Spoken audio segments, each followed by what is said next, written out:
श्री सद्गुरु महाराज की जय। सत्संग सुधा वचनामृत प्रथम भाग। संत सद्गुरु महर्षि में ही परमहंस जी महाराज चेतन आत्मा द्वारा परमात्मा की प्राप्ति। जितने मनुष्य हैं सब लोग सुख पाना चाहते हैं, यह स्वाभाविक है। जो मन और इंद्रियों को सुहाता है उसे सुख कहते हैं, जो मन और इंद्रियों को नहीं सुहाता है उसे दुख कहते हैं। मन और इंद्रियों को सुहाने वाले पंच विषय हैं। विषय सुखों के अंदर लोग जितने बढ़ते हैं उनको तृष्णा भी उतनी ही बढ़ती है। फल यह होता है कि तृप्त रहकर ही वे शरीर छोड़ते हैं। देवलोक में जाने पर भी वे ही विषय वहाँ मिलते हैं जो यहाँ मिलते थे। जो इंद्रियाँ यहाँ सताती थी देवलोक में भी वे ही सताती हैं। इंद्रियों के कारण ही देवताओं को भी कलंक लगा। इंद्रिय सुख स्वल्प है और दुख परिणामी भी है। यह सुख कभी तृप्तिदायक नहीं, क्षणभंगुर है। मन और इंद्रियों के सुख के अतिरिक्त और कोई सुख है जिसे इंद्रियां नहीं जानती है, वह आत्म सुख है। सर्वसाधारण में इसकी चर्चा तो कभी कभी होती है, किंतु आत्म सुख कैसा होता है बहुत लोग जानते नहीं हैं। आत्म सुख नित्य पूर्ण और तृप्तिदायक है। भक्तवर साधु सूरदास जी महाराज ने अपने सूर सागर में इस सुख का गुण वर्णन इस प्रकार किया है। परम स्वाद सब ही जो निरंतर, अमित तो से उपजावे, मनवानी को यगम यगोचर, सो जाने जो पावे, अभिगत गति कछु कहत न आवे। इस सुख के लिए मनुष्य को यत्न करना चाहिए। जिस प्रकार पंच विषय पंच इंद्रियों के अपने अपने विषय हैं, उसी प्रकार जीवात्मा का विषय परमात्मा है। जब तक चेतन पुरुष जीवात्मा व सुरत शरीर इंद्रिय और अंतःकरण से आवृत रहती है तब तक इसको ईश्वर की पहचान नहीं होती है। जड़ के स्थूल व सूक्ष्म जिस प्रकार के आवरण से यह आवरण में यह रहती है उसी प्रकार के पदार्थ को पकड़ सकती है। आपकी आँख अच्छी होने से संसार की जो चीज़ जिस रूप में या जितनी लंबाई चौड़ाई में है आप उसको ठीक वैसे ही जानेंगे। किंतु यदि आँख पर मोटी पट्टी बांधी जाए तो कुछ भी नहीं देखेंगे। यदि कोई इस प्रकार का शीशा या चश्मा लगा दिया जाए जिससे छोटी चीज़ बड़ी और कम चौड़ी चीज़ बड़ी चौड़ी देखने में आती है, अथवा लाल या हरे रंग का चश्मा लगा दिया जाए तो चश्मे के गुण और रंग के अनुरूप उस चीज़ की लंबाई चौड़ाई और रंग को आप देखेंगे, न कि असली लंबाई चौड़ाई और रंग को। इसी प्रकार जीवात्मा के ऊपर जड़ का पर्दा पड़ा हुआ है। इस जड़ावरण के अंदर रहकर जीवात्मा को जड़ तत्व के विविध भेद रूप ज्ञान के अतिरिक्त ईश्वर के यथार्थ स्वरूप का कुछ ज्ञान नहीं हो पाता। इस स्थूल आँख से स्थूल रूप को देखा जाता है। कोई तो ऐसा भी कहते हैं कि ईश्वर है ही नहीं, किंतु यह कहना ठीक नहीं। यह जो मोटा शरीर या आवरण है इसमें रहकर मोटी मोटी चीज़ों को देखते हैं, महीन चीज़ों को नहीं देख सकते। महीन चीज़ों को देखने के लिए महीन यंत्र की आवश्यकता होती है जिसे दूरबीन कहते हैं। हम जो कुछ भी संसार में देखते हैं उसको कभी सुंदर देखते हैं तो कभी वही असुंदर हो जाता है। इस आँख से जो कुछ भी देखते हैं माया ही माया देखते हैं। गो गोचर जह लगी मन जाई, सो सब माया जानऊ भाई। गोस्वामी तुलसीदास जी महाराज। इन पर्दों में रहकर ईश्वर के ज्ञान को नहीं जान सकते। जीवात्मा के ऊपर से शरीर रूपी पट्टी और इंद्रिय रूपी चश्मा उतर जाए और अकेले होकर रहे, तब जीवात्मा अपने विषय परमात्मा को पहचानेगा। परमात्मा स्वरूप का बौद्धिक ज्ञान अवश्य होता है, किंतु प्रत्यक्ष ज्ञान होने के लिए शरीर और इंद्रियों के आवरण से छूट जाना चाहिए। उस दर्शन का जो आनंद है वह तृष्णा वर्धक नहीं, परम संतोषदायक है। माया के विषयों में संतुष्टि नहीं है, इसलिए तृप्ति नहीं है। ईश्वर प्राप्ति का सुख संतुष्टि देने वाला है और इसीलिए इसमें तृप्ति है। जीवात्मा परमात्मा का अंश है, परमात्मा पूर्ण है। इस पूर्ण को पाकर कभी कोई अतृप्त रहे संभव नहीं। संत महात्मागण यही कहते हैं कि जो लोग सुख पाने की इच्छा करते हैं उन्हें ईश्वर प्राप्ति का यत्न करना चाहिए। इसके लिए कोई योग और कोई ज्ञान, कोई भक्ति पर जोर देते हैं, किंतु समझने वाले ज्ञानी समझते हैं आप तीनों को पृथक क्यों मानते हैं। तीनों एक ही जगह है। जहाँ योग है वहीं ज्ञान और भक्ति है, जहाँ भक्ति है वहीं ज्ञान और योग है, तथा जहाँ ज्ञान है वहीं भक्ति और योग है। लोग कहते हैं योग कठिन है और भक्ति सरल है, किंतु तीनों के अर्थ जानने चाहिए। भक्ति का अर्थ है सेवा, ज्ञान का अर्थ है जानना और योग का अर्थ है मिलाप। बिना ज्ञान के अर्थात जाने बिना किसकी सेवा और कैसे सेवा की जाए, और यदि योग अर्थात मिलाप करने के लिए नहीं जाने तो भक्ति करता है किस लिए, मिलने के लिए। वह कैसे होगा, और मिलने के लिए जो साधन करना है वही भक्ति है। इसलिए ज्ञान, भक्ति और योग तीनों एक संग हैं, अर्थात तीनों का अभ्यास करना चाहिए। हाँ, आरंभ में कोई तीनों को पूर्ण रूप से प्राप्त नहीं कर सकता। पहले तो स्वल्प ज्ञान, स्वल्प योग और स्वल्प भक्ति होती है, फिर ये तीनों क्रमशः बढ़ते हैं और साधक पूर्ण ज्ञान, पूर्ण योग और पूर्ण भक्ति को प्राप्त कर लेते हैं। तब तीनों तीन नहीं रहेंगे, एक हो जाएंगे। इसलिए कहते हैं भक्ति करो। किसकी और कैसे भक्ति करो, इसके लिए आप लोग रामचरितमानस की नवधा भक्ति सुनिए और समझिए।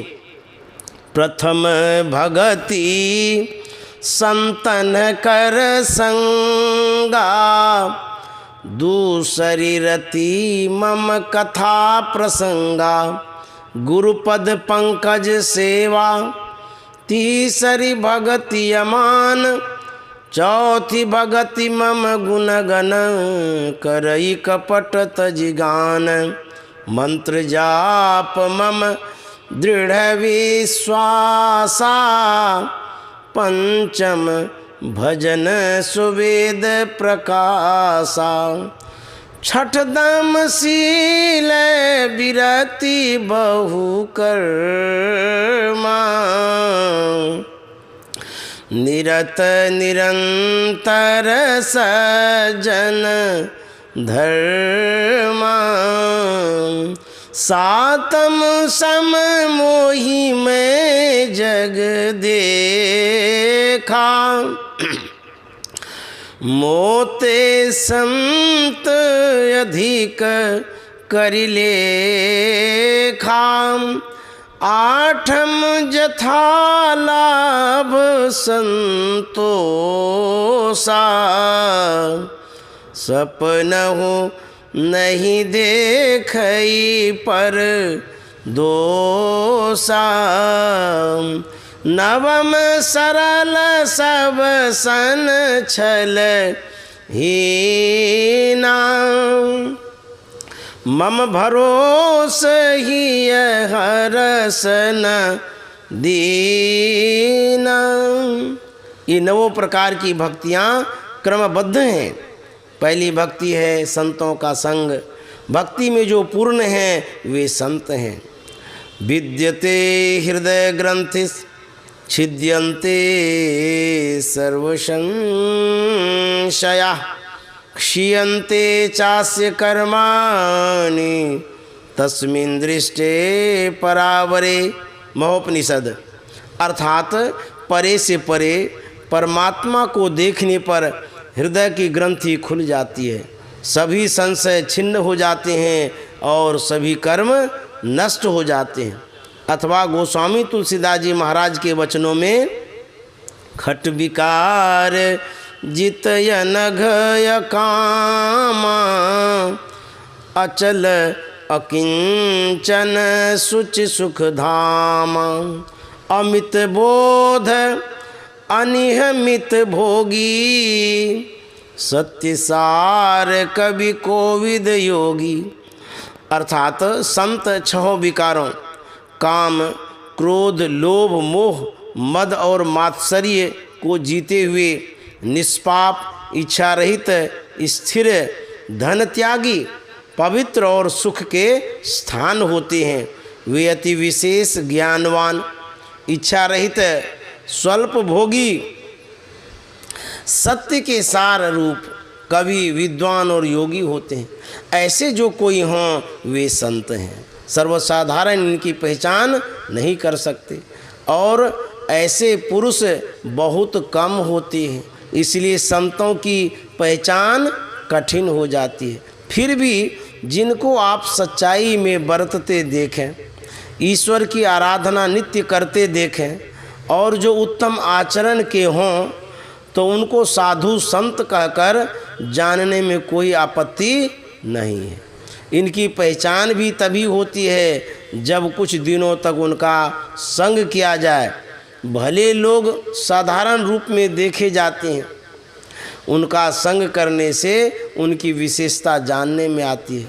बुरे लोग अपने को अच्छे रूप में दर्शाते हैं, किंतु उनका संग करने से उनके अवगुण उघर जाते हैं। उघरहि अंत न होई निभाहु, काल नेम जिम रावण राहु। इसलिए पहले संतों का संग करने कहा है। संतों के संग से उन पर रंग लगता है। कोई कोई ऐसे भी होते हैं जो संतों का संग तो करते हैं किंतु मन संसार में लगा कर रखते हैं, उन पर वैसा रंग नहीं लगता। नित प्रति दर्शन साधु के, ओ साधुन के संग, तुलसी का ही वियोग ते नहीं लागा हरि रंग।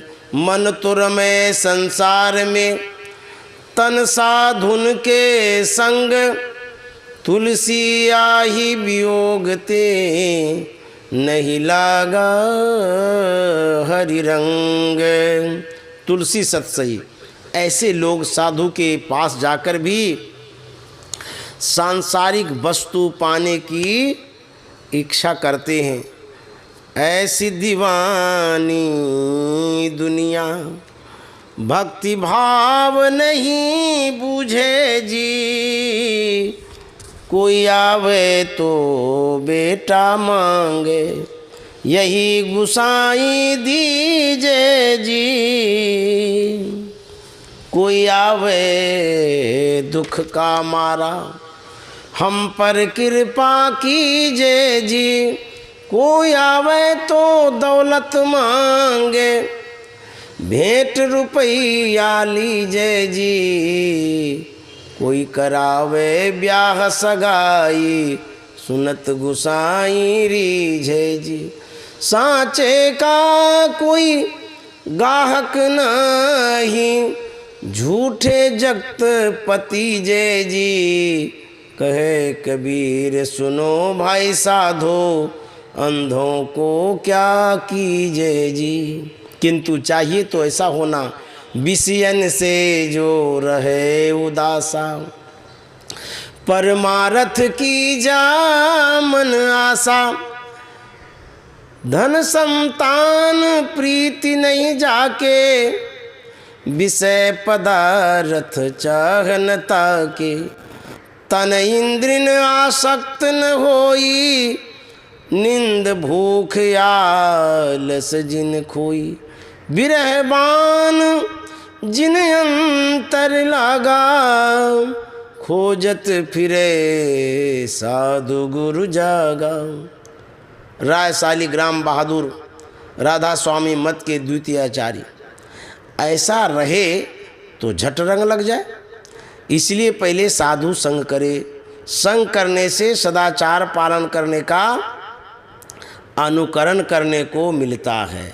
साधु संग में जाने पर वहाँ परमार्थ और की कोई कथा अवश्य होगी। इसलिए दूसरी भक्ति कथा प्रसंग है। कथा प्रसंग से ज्ञान उपजता है, ज्ञान उपजेगा और गुरु भक्ति करने के लिए सीखेगा, गुरु की सेवा करेगा। यह तीसरी भक्ति होगी। कोई किसी की सेवा करेगा तभी उसे कुछ गुण प्राप्त करेगा। सेवा करने वाला मान प्रतिष्ठा का ख्याल छोड़कर करेगा तभी गुण प्राप्त करेगा। फिर ईश्वर का गुणगान करेगा, चाहे पद्य में अथवा गद्य में। यह चौथी भक्ति होगी। फिर पांचवी भक्ति आती है, दृढ़ विश्वास से गुरु मंत्र का जप करना। विश्वास इस बात का कि जपने का जो शब्द है वह ईश्वर की ओर कर देता है। जिस शब्द का जप करना हो उसका अर्थ जानना चाहिए। जप करने से जापक की वृत्ति ईश्वर की ओर जाएगी। जप करते समय मन को समेटकर जप करना चाहिए। जप 3 प्रकार के हैं, बहुत लोग जानते हैं, वाचिक, उपांशु और मानस। वाचिक जप में जप के शब्द का मुंह से उच्चारण करते हैं, जिसे स्वयं तो सुनते ही हैं और दूसरे लोग भी सुनते हैं। उपांशु जप में होठ हिलते हैं और मुंह में ही उच्चारण होता है, स्वयं ही सुनते हैं, बाहर और किसी को सुनाई नहीं देता है। मानस जप में मुंह से उच्चारण नहीं होता है, मन से ही मंत्रावृत्ति होती रहती है। उत्तम मानस जप है। और आगे बढ़ते हैं। इंद्रिय निग्रह करने का स्वभाव भला हो जाना, यह बहुत ही बड़ी बात है। इंद्रियां बस में हो जाएं, बहुत से कर्मों की ओर से चित्त हट जाए और संसार में संतों के धर्म के अनुकूल बढ़ता करे, पाप की ओर बुराई की ओर न जाए, भलाई की ओर जाए, पुण्य कर्म की ओर जाए। जानना चाहिए कि बाहर की इंद्रियां मन की प्रेरणा से चलती हैं और जब बाहर की इंद्रियां बाहरी विषयों की ओर होती हैं तब मन में उन विषयों की चाहना होती है। जैसे आँखें खुली हैं, कोई सुंदर रूप देखा तो मन को सुंदर रूप देखने की इच्छा होती है, फिर मन आँख को प्रेरणा करता है उस सुंदर रूप को देखते रहने के लिए। इस प्रकार जानना चाहिए कि मन की धार जो इंद्रियों में है, विषयों में लगकर विषयों को जानती है। बाहरी विषयों में भी असल में तो मनोवृत्ति ही है, इसीलिए मनोवृत्ति को समेटने का साधन होना चाहिए। आजकल लोग कहते हैं कि यह समय यांत्रिक है, यंत्र से सब काम होते हैं। खेत को यंत्र से जोतते हैं, यंत्र से पानी पटाते हैं, आटा चावल यंत्र से तैयार करते हैं, तथा चलना फिरना भी यंत्र से होता है। यह शरीर भी यंत्र में है, हम लोग इसमें पड़े हैं। 5 ज्ञानेंद्रियां बाहर की ओर और 4 अंतःकरण भीतर की ओर हैं। इन दोनों में बड़ा मेल है। बिजली के यंत्र में बिजली सार है, उसी के बल पर यंत्र चलता है। उसी प्रकार मन है।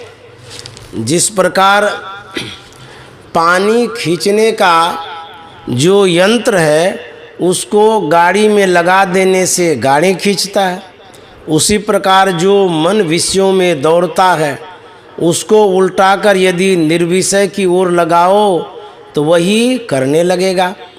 इंद्रियों के घाटों पर जब तक मन रहता है विषय की ओर होता है, उनसे उसको समेट लेने पर वह विषय से निर्विषय की ओर हो जाएगा। निर्विषय तत्व परमात्मा है। पंच ज्ञानेंद्रियों में से मन की धारों को खींचकर उसको वहाँ ले जाए जहाँ से इसका प्रसार होता है, अर्थात वहाँ सबको समेट कर मिला दे, तब यही हो जाएगा योग। अथवा इसी को आप चित्तवृत्ति निरोध कहेंगे, क्योंकि चित्तवृत्ति निरोध को ही योग कहते हैं। ऐसा होने से केंद्र में केंद्रित होकर आगे को बढ़ाव होगा, इसी को कहेंगे भक्ति।